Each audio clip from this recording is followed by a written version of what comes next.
Welcome to Interview from Mexico. I'm Laura Carlsen, and I'll be your host as we look at cutting-edge issues with the men and women who know them best, here on Telesur.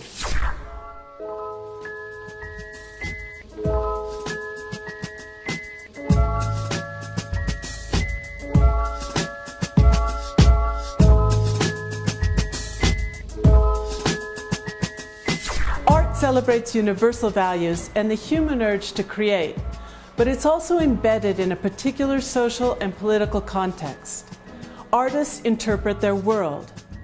In Mexico, that world is in turmoil, and politics affects both the lives and the work of its artists.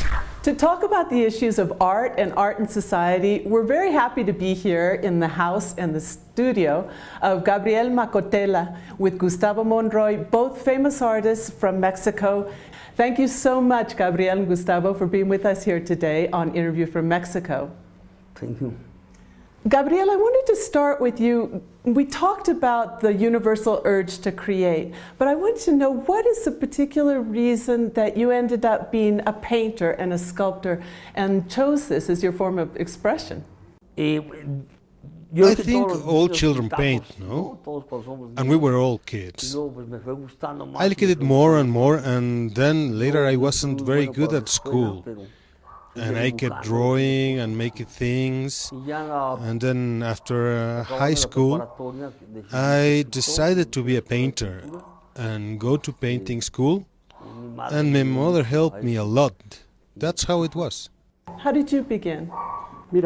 Well, some children seek their vocation, and sometimes the vocations find the children. And for me, the vocation found me. It found me during an illness when I had to be in bed for a year of the heart when I was a boy, and it was then I started to draw. And it was a great discovery, and I realized that this was the medium I wanted to use to express myself. Well, a lot of people wonder in the moment of creating, what is the principal inspiration that you find as artists? I think the inspiration is the nature of life itself and the natural way in which you try to do things, and life itself. And through that, studying and working and loving it with passion, like that. And how do you begin a new work? Look, in my case, I rely a lot on the pictorial tradition, the tradition that goes back to the first man who painted a bison in the caves of Altamira. And it hasn't really changed much. The act of drawing a bison and making a painting. In reality, it's a man's need to talk about his times, the times he lives in. Painting is the same reaction. You live in a certain time, a certain moment, a certain epoch or period, and you talk about what you experience, whether it's an abstract style, a geometric style, or a figurative style.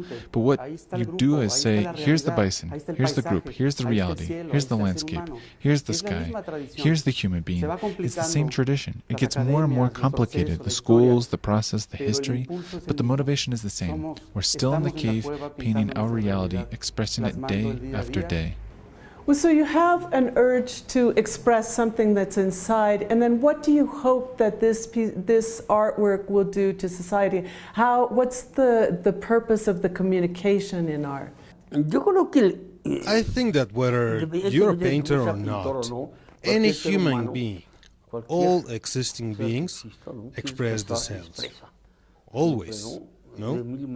In 1,000 ways, even if they don't do art. In the case of artists, we sort of try to translate what we feel, like Gustavo was saying. This same thing from the caves. There's a primary, primitive, essential sense that we all have in our manner of expressing ourselves. We try to do it in paper, in forms. Well, you've both been working together in groups with different forms of art, but is there something that you think your art shares in common? I think so, because we belong to an era. We grew up in the same era. We read the same authors. We listen to similar music. We share problems in common. We share society in common. We grew up sharing common values, which is what unites us. So, even if you don't notice it at first glance, There are these common generational threads that unite us. We have common social concerns. We know each other, not just individually, but as an extensive group, the one we grew up with. We share different decades that have complex and particular issues that unite us. That is to say, we're painters of the same era, and this links the discourse, because painting is a language. In the case of Gabriel, he uses an abstract geometric language. He can also do figurative extraordinarily well. I am figurative. My tendency is figuration. But they are different languages that have similar generational ties, and in this we're alike. There's a communion, let's say, of concerns. If you had to characterize the art of your generation, how would you characterize it in its multiple expressions? What Gustavo was saying, that we share a difficult, hard reality, the Mexican reality, and it's really hard, everybody knows. Extraordinarily difficult. Violence, of death, and we have plus our great Mexican history of traditions, of who we are as Mexicans. And I think, I don't want to generalize, but there is a commitment to manifest this in a committed way, who we are. Some people, without exaggerating, the majority, try to manifest this, no? And to try to have this community, like Gustavo said. And we're at this difficult moment still aware and united and saying the things we had to say. Well, that certainly is distinctive about your generation. We're going to take a short pause. We'll be right back. Don't go away.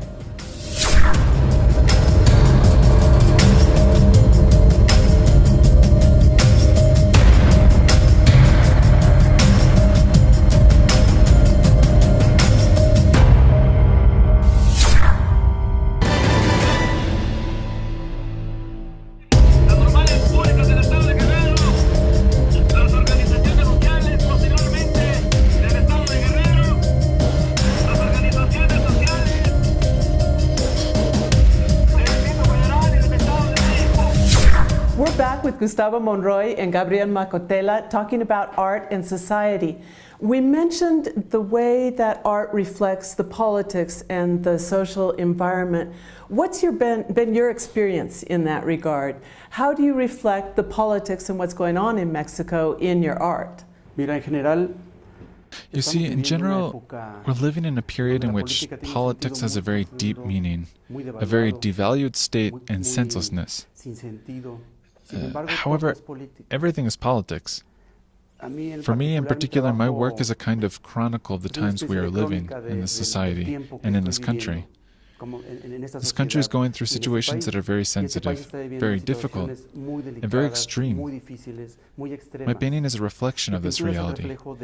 In one way or another, many years ago, I've tried to reflect this reality as a kind of chronicle, as a chronicler, as a painter chronicler of what we are experiencing.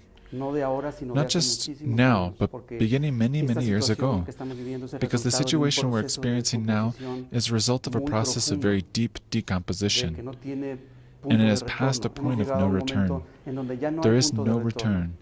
And painting, and mine in particular, reflects this process. How do I take it? I take it from reality, from the news, from the papers. We know that there are two forms of an artist's interaction with society. One is the way in which politics and society is reflected in the art, and the other is in the way in which an artist interacts with society. And I know that you have taken your art to demonstrations and to workshops with different kinds of groups. How do you see your role in that sense? It's an experience that I think, well, for me, it's very important. I love this. I want it. I respect it a lot. I love Mexico a lot, our country. I am very concerned about it. Gustavo says it. I'd like to do what Gustavo does in some ways. I'm not figurative, I'm abstract. I'm responding to that aspect. I like to manifest in that way, but I do it in another way. Just like as artists, we do all do it in many different ways with our different languages. We participate actively. I don't believe in, especially at this time, being a passive person, a passive artist, conformist, but rather to have a critical style, questioning and participatory and all that. So what's happening here doesn't happen in other countries, and it's part of the aesthetic. It's part of the painting, the art, and your life as an artist. And I repeat it again, you have to be present and be aware of this and not be passive. So I think each person expresses it in different forms, and I want to do it more and more. In this moment of profound pain that you both expressed, one of the worst expressions of that has been the case of Ayotzinapa, and I know that you both had some participation in that. How do you see that case, and what has been your role as an artist in this crisis moment here in Mexico? Look, the first reaction is impotence. Like any other Mexican citizen, a sense of complete impotence. And then a lot of shame. A lot of shame for the lack of justice, for the backlog. We're a country with a huge backlog in terms of doing justice. And then the impotence, and then the shame for our rulers and the political class that allows this degradation. What do you do? What you know how to do. You take a pair of paintbrushes and you start doing what you know how to do, which is to paint. And then you leave the studio. You break this individual identity. You talk to other friends and you try to do something in a group, like we've always done. A moment ago, you asked me what's the characteristic of our generation. It's this: inconformity and commitment. These two words define our generation. This is what brings us together. We're against what's happening, but we make a commitment at the same time with Ayotzinapa. What we're left with is to do what we know how to do, to paint, to speak out, to make sure there's a register of what's happening. As social beings, to demonstrate, to do what Gabriel does, go out, meet with others. Gabriel is a person who unites many factors, and these personalities that unite are necessary because they bring people together. They go out on the front lines. They are important voices that generate awareness. And this is what we do because it's a lot of impotence. It's a lot of helplessness, and at the same time, a lot of pain. Because it's not just the young men of Ayotzinapa. It's years of backwardness. The dead women of Juarez. A lot of pain, it's a lot of blood, it's a lot of injustice. And so we're swimming in this every day. We're swimming in blood. The nation is a wound. The nation is a grave. The nation is a tomb. What does the artist do faced with about this reality? You paint. But painting is very little sometimes. Well, that's a critical role, and a lot of people don't necessarily think of the artist as playing that role. And Gabriel, what has Ayotzinapa meant for you? What can it mean? What it means for all Mexicans, for everyone. Something horrible, like a kind of combination of something really beastly that we've fallen to in all senses. I don't know. Mexican history is really complicated and very difficult. You know, from the Mexican Revolution, the pre-Hispanic, with a terrible, disgusting contemporary Mexican political class, with its show of infinite corruption. I don't know how we put up with it, how we endure it. The Mexicans. We're now getting to a serious critical point. All the artists and the whole society. We're really tired, and we can't find. We're looking for ways out of this. It affects you from the time you get up in the morning when you go to bed. And every day you see the newspapers, and every day there are 20, 30 deaths, every single day, and every day is the corruption and the impunity. In this country, it's incredible, the impunity of political power and the corruption. Well, yes. Well, we're going to take a short pause and come back to that. It's a huge responsibility, and I want to talk more about that in just a minute. We'll be right back.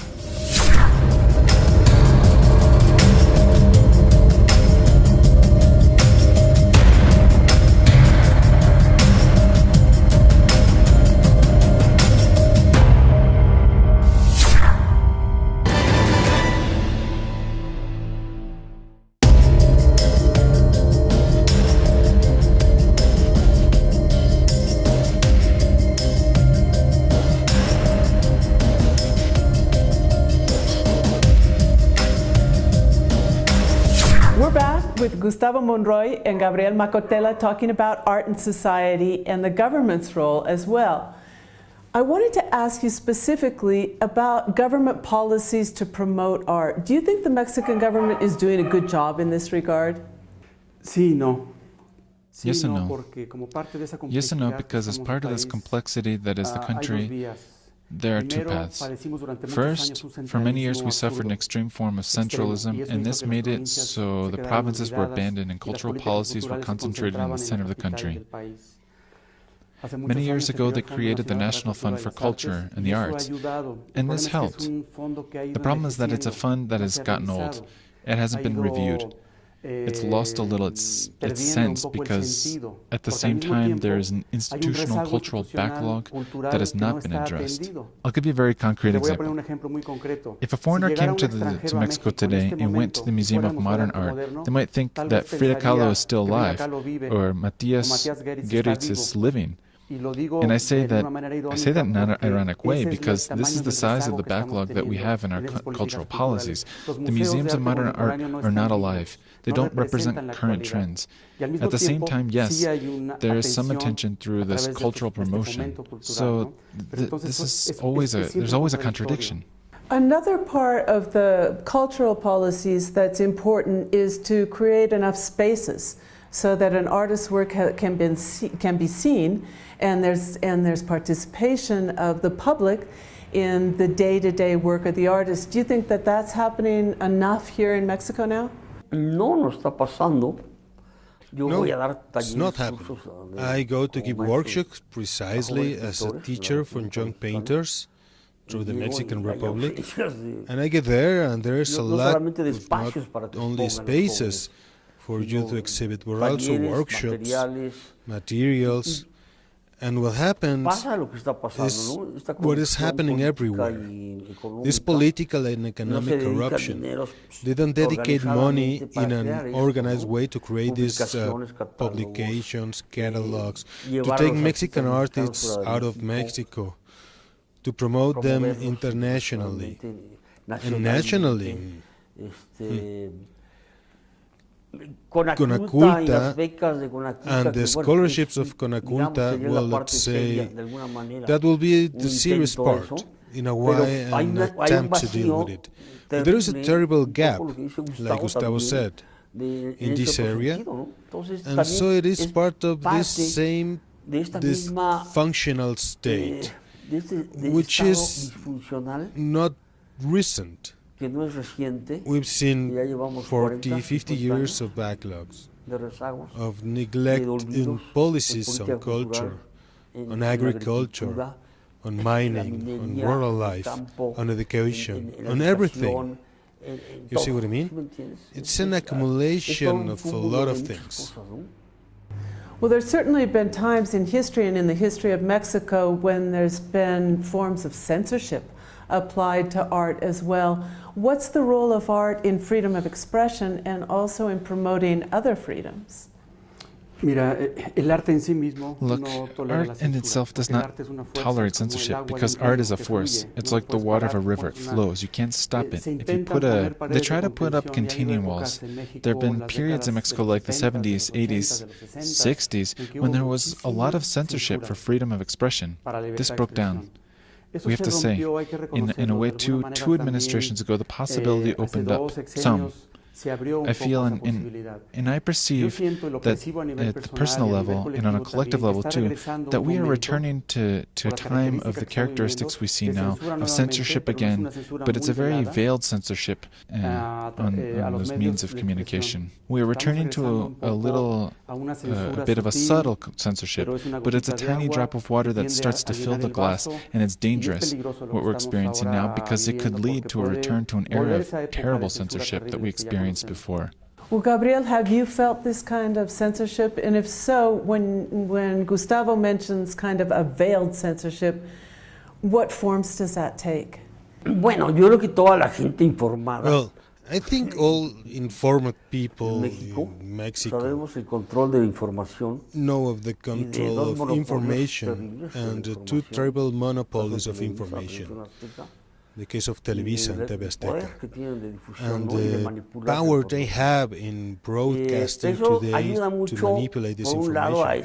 And this helps a great deal, on the one hand, for this, and on the other factor is a tremendous lack of public media education to create more awareness among the people.